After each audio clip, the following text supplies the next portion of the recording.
We recently found out, or you're about to find out, that the split for the Harry Potter movie is at the end of chapter 24, which is right after Dobby dies. Harry and Hermione and Ron learn about the Hallows, and Voldemort gets the Elder Wand from Dumbledore's grave.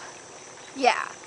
And what's funny is, when I talked about it, I never expected this place. I was about 4 chapters off, because I thought it would be around the end of chapter 20, where right after Hermione and Harry get the information from Bathilda Bagshot, and right after Ron comes back and kills the Horcrux. Because I thought that would be a good thing, they've done something, but they still have a journey. However, this spot is so amazing because it has a resolution.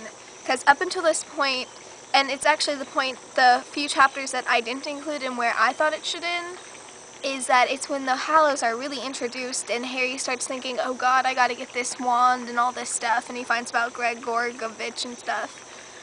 And the resolution is that Harry decides that it's Horcruxes, not Hallows, which in the end is a huge ordeal because it's what makes him, the true owner of the Elder Wand, the Resurrection Stone, and the Invisibility Cloak. It's even proven at the end when he decides that he keeps the only thing that belongs to his hair, which is the cloak. But what's interesting is Voldemort's related to the guy who got the Resurrection Ring, which means very, very, very, very distantly, and probably less distant than we think because purebloods have sex with each other and make pureblood incestual babies, are related. Yeah, that's pretty cool. Just putting that out there. But anyway, how do you guys feel about the split? I mean, it's a pretty epic moment because Dumbledore's tomb is desecrated, and it's almost kind of haunting to think about how they're gonna do it. But I haven't heard anyone think about this spot for the ending, for the split, and yet it's so perfect because it has so much information in the first movie, but all the cool action, upbeat stuff is in the second one. And there's a lot of stuff in the first movie. It's just probably going to cut out less of the, oh, we're sitting around.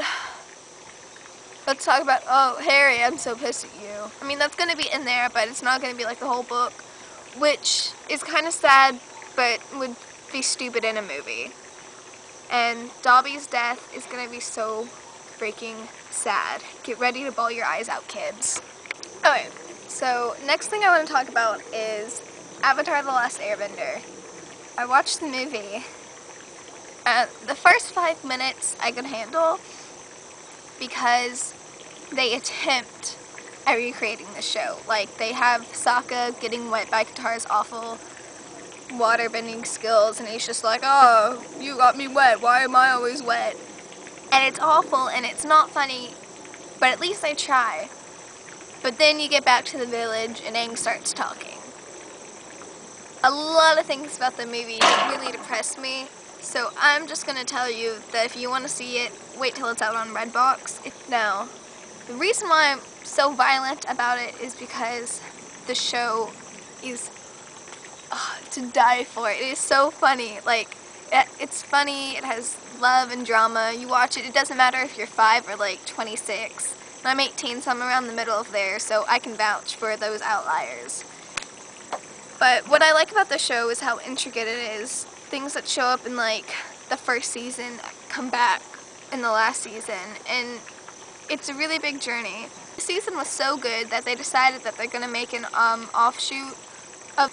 It's going to be a 12-episode miniseries, and it's going to follow Korra, the next Airbender, and it's about 75 years after the original show, which means Aang's going to die around 60, 70, and the reason for him dying, I think, is because not only was he trapped for 100 years, he also got hit with lightning, so his life is going to be really short.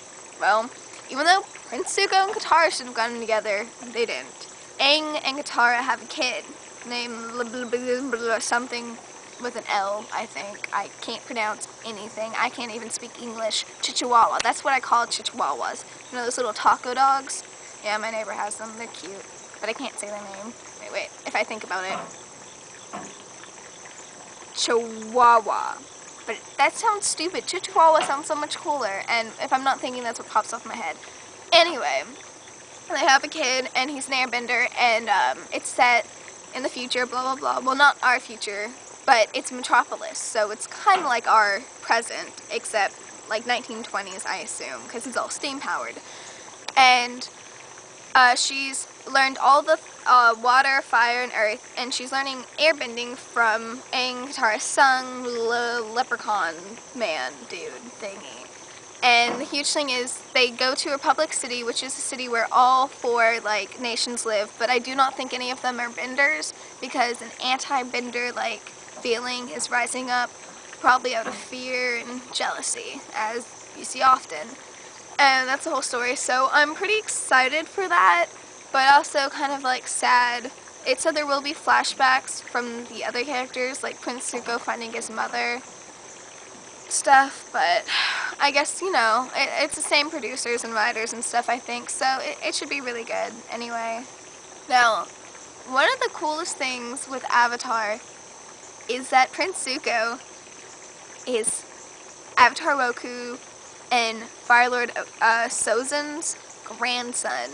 And in the like little memory of what happens between his grandfather's demise that Aang and him both see, because it applies to them both, it's the Avatar and the Fire Lord hugging and being best friends, and then falling apart. And it's cool how at the very end of the show, it's the Fire Lord and the Avatar, who originally were like enemies, coming together and being friends. And it just is a roundabout. Even though the episodes are pretty close together, it's still very interesting to see how it affects the whole show. My favorite character is Prince Zuko. I think he's my favorite character because he's my type. I'm not even joking. I like the kind of guy who's like a jerk and quiet and then like opens up when he's around you or something, like that moody guy. And I guess I'm like Katara, who I wanted them to be together, except because I mean, I'm not funny. I suck at telling stories, and I like fashion a little bit, and I don't know, she just seems spunky, and I'm a bitch, basically. So yeah, I like Zuko. Other than that, other than like people I identify and people I think who, if they were alive, I would ravish them, I like Toph. Why? Because Toph is a rebellious kind of nature. I mean, she's rebelling against everything she was grown up to be, and even she can be a little gross with the boogers. She's a really funny kid, and I love the episode when they explain her feeling Earth in the play as a sonic boom. Like, I really don't want to go on about Harry Potter and Avatar, because I could talk for hours. So, here's the deal. If you want to talk, leave me a comment and I'll reply. Or you could leave me a video response and I could video response that. And we'll have this huge chain of video responses about Harry Potter, and it'll be so funny, and we'll become viral and everyone will love us. And Tosh.0 will be like, oh, you're such geeks, let's do a redemption and make you cool and make us cheerlead and football play. But let's not. Let's be like, you know what? Harry Potter's awesome. We should totally do that, okay? I'm talking to you. No, not you, stupid.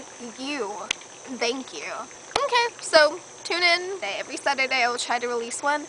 I'm going to try to put up the video of me and Goran arguing about whether Prince Zuko is a powerful bender. And if you want to know, this came up because I was like, hey, Katara and Zuko should have gotten together. And he was like, no, Aang and Katara should have gotten together. He's like, they said she needed to date a powerful bender. Zuko is a powerful bender. Blah, blah, blah. No, he isn't. Blah, blah, blah. I'm always right. Blah, blah, blah, blah, blah. Now, you know I'm not biased because I use stupid voices for both of us.